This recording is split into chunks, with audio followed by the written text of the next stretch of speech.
અંકલેશ્વરની સરસ્વતી વિદ્યા મંદિર દ્વારા સપ્તશક્તિ સંગમ કાર્યક્રમનું DA Anandpura sports complex ખાતે આયોજન કરવામાં આવ્યું હતું. DA Anandpura cultural and sports centre તથા અંકલેશ્વર ઇન્ડસ્ટ્રીયલ ડેવલપમેન્ટ સોસાયટીની સહભાગિતામાં યોજાયેલ આ કાર્યક્રમમાં મોટી સંખ્યામાં મહિલા શક્તિએ હાજરી આપી હતી. ભારતીય સંસ્કૃતિમાં સ્ત્રીને સપ્તશક્તિઓનું પ્રતીક માનવામાં આવે છે. તે ઘર પરિવારના મમત્વ, સંસ્કાર, પોષણ અને નવા નિર્માણનું મર્મ જાગૃત કરતી અનોખી શક્તિ છે. તે જ ભાવના ઉજાગર અર્થે આ સપ્તશક્તિ સંગમનું આયોજન કરવામાં આવ્યું હતું. કાર્યક્રમમાં વક્તા તરીકે આશા થાનકી ઉપસ્થિત રહ્યા હતા. કાર્યક્રમમાં અધ્યક્ષ ઈલા સુરતિયા, શ્રી માધવ વિદ્યાનિકેતન ટ્રસ્ટના ટ્રસ્ટી સુવર્ણા દોરીક, શિશુ વાટિકાના પ્રધાન આચાર્ય સુગણા પટેલ, ઉર્મિલા પાટીલ, વૈશાલી સુથાર ઉપસ્થિત રહ્યા હતા.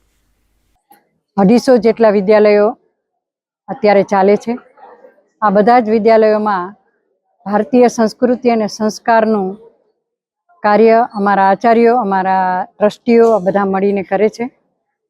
અમારા વાલીઓ, વિદ્યાર્થીઓનું પણ ખૂબ સુંદર રીતે સંસ્કૃતિ આધારિત શિક્ષણ થાય એ પ્રકારના અમારા પ્રયત્નો છે.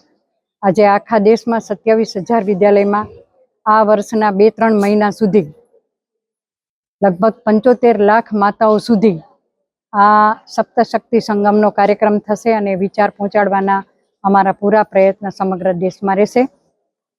આજે અંકલેશ્વર મરાઠી અને ગુજરાતી માધ્યમના વિદ્યાલયના બધી જ માતાઓ, વિદ્યાર્થીઓ અને આવેલ અનેક સંસ્થાઓ છે, જે જનની સંસ્થા અહીંયા ચાલે છે, એ બધા જ મળીને સપ્તશક્તિ સંગમ કાર્યક્રમ આજે અમે 2 કલાક સુધી ઉજવવાના છીએ. ધન્યવાદ.